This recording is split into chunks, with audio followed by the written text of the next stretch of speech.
Қайырлы кеш барлықтарыңа. Мен осы бүгін сіздерге жазған марафонның Avoid деген системасын құрдым. Бұл системаны білмеймін қай жерлерде жазылды, жазылмаған. Бірақ мен осы 3 айда бай адамдармен жұмыс істей келе, олармен сөйлесе келе, мен мына нәрсені түсіндім. Ол кісілер всегда эффективностьқа және процесске мән береді. Всегда процесске результат әртүрлі болуы мүмкін.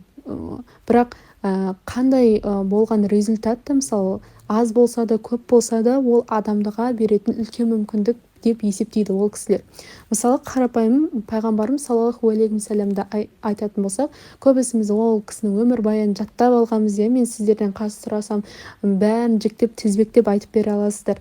Бірақ сіздер мынаны байқаңыздар, кез келген кісінің өмірбаянын оқығанда ол кісі жасаған решениялар, процесстер, соны байқаңыздар.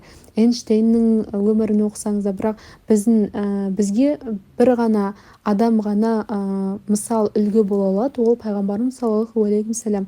Ол кісі өз кезеңінде байқаймыз, ол кісі ешқашан мынандай цель болған жоқ. Мен жылына мынанша адамды мұсылман дініне кіргіземін, ислам дініне, Алланы мойындатамын, бір Құдайдың бар екеніне осылай сендіремін деген сияқты. Ол кісі ешқашан ондай ой болмаған. Байқап қарасаңыздар, ол кісі баратын жеріне мысалы ойлаған жоқ, барлық халқы кірсе ғой деген сияқты. Әрине арманы бар, бірақ ол кісі оны ешқашан цель етіп қалмаған. Ол кісінің бір ғана целі болды, ол не?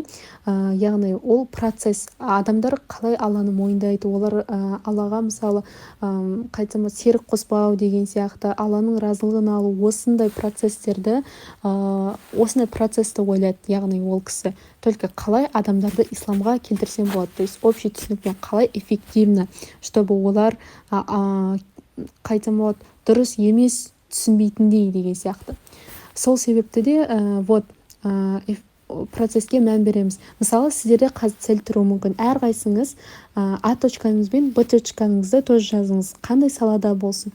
Мысалы А точкаңызда сіз осынша табыс табам, осынша ортам бар, осындай істермен айналыссам десеңіз, Б точкаңызда сіз мысалы мен мынандай болғым келеді, мына жерге қыдырғым келеді, мына жерді көргім келеді, мынандай жетістікке жетемін деп ойлайтын болсаңыз, кез келген соны жасау жолында сіз көп нәрселерден бас тартуыңыз керек, мүлде жоламауыңыз керек. Бұл Avoid системасын мен осы 3 айдың ішінде бай адамдармен жұмыс істей отыра, мықты.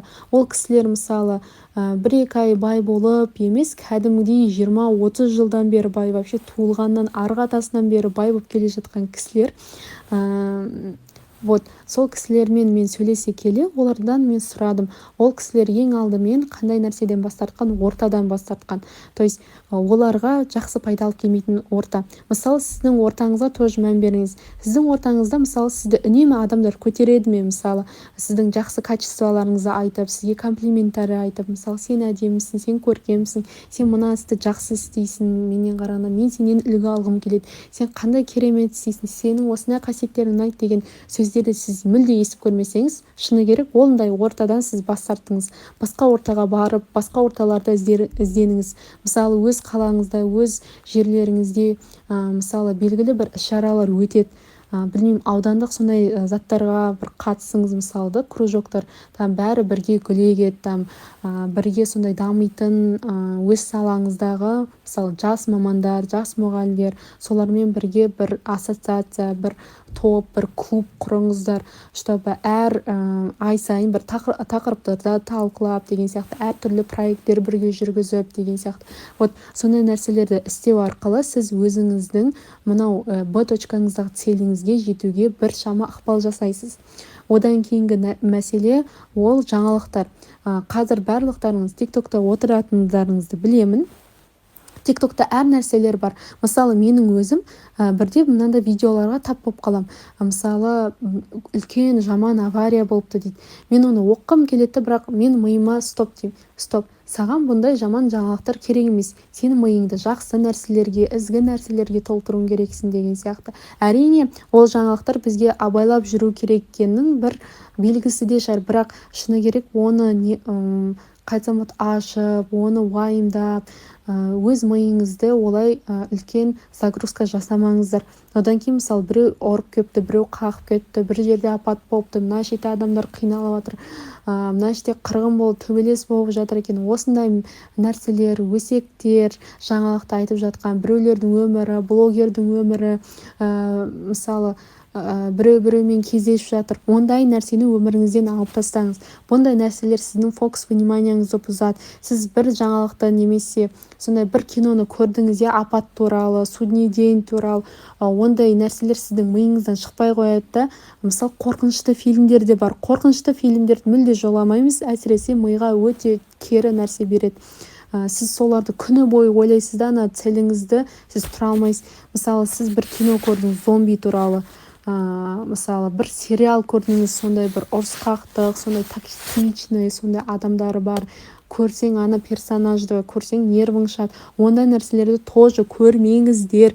Сіздер күні бойы сол нәрсені ойлайсыздар. Жай көшеде өтіп кетіп бара жатқан өзіне сол туралы ойыңыз болады. Сіздің ойыңыз всегда өз мақсатыңызда болсын. Тамақ ішкенде, бір нәрсе пасто жуып жатқанда кино, сериал мүлде көрмейміз. Сіздер осы марафонға айтып қояйын, бекерден бекер келген жоқсыздар. Бір нәрсені қолға алдыңыздар ма, соңына дейін істеңіздер.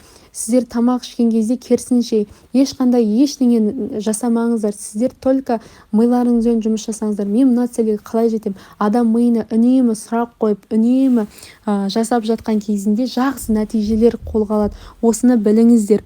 Одан кейін керек емес кездесулерден де бас тартыңыз. Мысалы, жүр барып келейік, мынауысына жуайықты, мынаны бүйтейікті. Ондай нәрселер сіздерге керек емес. Шыны керек, уақыт американдықтар сияқты ойлайықшы, әр уақытына оларға бір шыны керек 100 мың, бір 50 мың сондай төленеді. Сізге де солай ақша төленсе, сізде өзіңіздің уақытыңыз құртпайтын едіңіздер. Сондықтан болмайтын кездесулерден де тоже бас тартамыз. Өмірде мүлде бас тартуды үйрену керек. Келесі ол токсичный адамдар. Біздің туысқандарымыз, достарымыздың арасында да көп адамдар, мысалы, квартирада тұрасыз ба, басқада тұрасыз ба, сіздің мысалы магазиндегі апайлар, шыны керек, біреу сізге токсичный нәрсе айтып жатса, мысалы, үкімет жаман, анау жаман, мынау жаман, анау бүйтіп жатыр, мынау сөйтіп жатыр, біреулерді осуждать ететін, біреулерді өсектейтін, өзін керемет көретін, біреулерді жазғыратын, онда адамдармен негізі сөйлеспей қойғандарыңыз дұрыс. Алшақ ұстаңыз ондай адамдардан, өйткені сіздер уже сол адам сияқты ойлануыңыз мүмкін, сіздерге де тоже үлкен влияние береді ондай адамдар. Бір адам сондай токсичный бір нәрсе болып, адамды менсінбей, өзінше тәкаппарланса, шыны керек, ондай адамдармен араласпай қою керек. Егер де енді сіздің туысқаныңыз болса, сіз оған мән бермеңіз, ешқандай ответте реакция бермеңіз, күлмеңіз де, тоже нервтанбаңыз да, деңіз де қоя салыңыз. Келесі нәрсе ол, мен бәрін айттым ғой деймін. Подружкалардың мәселесі. Подругаңызбен сөйлеспей, жоқ болып кет деген сияқты нәрсені айтпаймын, бірақ мынандай нәрсе бар. Той-томалақтап, туған күннен туған күнге, білмеймін, бір болмайтын кездесулер, класстастар, жиындар, ондайлардан да бас тартыңыз. Когда сіз нағыз цель деп ойлаған кезде бар емес пе? Сіз кино, қыдыру, паркке шығу, басқаға шығу, ондайдың бәрін алып тастаңыз. Барынша жалғыз жүруге тырысыңыз. Болмайтын нәрселерді өмірден алып тастаңыз. Барынша тыныш жерде жүріңіз, аз ойланыңыз, көп қиялданбаңыз. Сол кезде ғана сізге мысалы миллион алып келетін, немесе сізге өміріңізді жақсартатын, жалпы бұл өмірге сіздер бекерден бекер келген жоқсыздар. Әрқайсыңыздың миссияңыз бар, өте үлкен. Бұл өмір, мысалы, қалай айтсам болады, келіп бір азаннан кешке дейін жұмыс істеп, білмеймін, туысқандарға, басқаларға қызмет жасап, білмеймін, андай міндет болып, міндеттерді жасап, білмеймін, бала шаға туып, оларда неғылу емес. Бұл өмірде одан да жоғары нәрселер бар. Әрине, олар да дұрыс, бірақ сіз адамсыз. Сізді Алла өзі үшін жаратты, біреулер үшін емес. Бұл дүниенің нәрселері үшін емес, ақша үшін жаратқан жоқ. Алла сізді өзі үшін жаратты. Сізді солай ардақтап, сізді сондай бір күшті етіп, денсаулығыңызды мықты етіп, аяқ-қолыңызды сау етіп жаратқаннан кейін сізде миссияны орындауға сіздің бұл парызыңыз, бұл өмірге келгеніңізді тоже ұмытпаңыз. Арғы өмірден де сол жасалынбаған таланттар, жасалынбаған миссиялар үшін, жасалынбаған мақсаттар үшін тоже сіз жауап бересіз. Осыны ұмытпаңыздар. Егер де сіздерге осы нәрселерім ұнаса, немесе қай жерлерінен келсесіздер, немесе кейбіреулеріңіз осылардың біреулерін жасап жүрсеңіздер, комментарийде бір-біріңізге солай қалдырыңыздар, демеу болыңыздар, осы жерде үнсіз қалмаңыздар.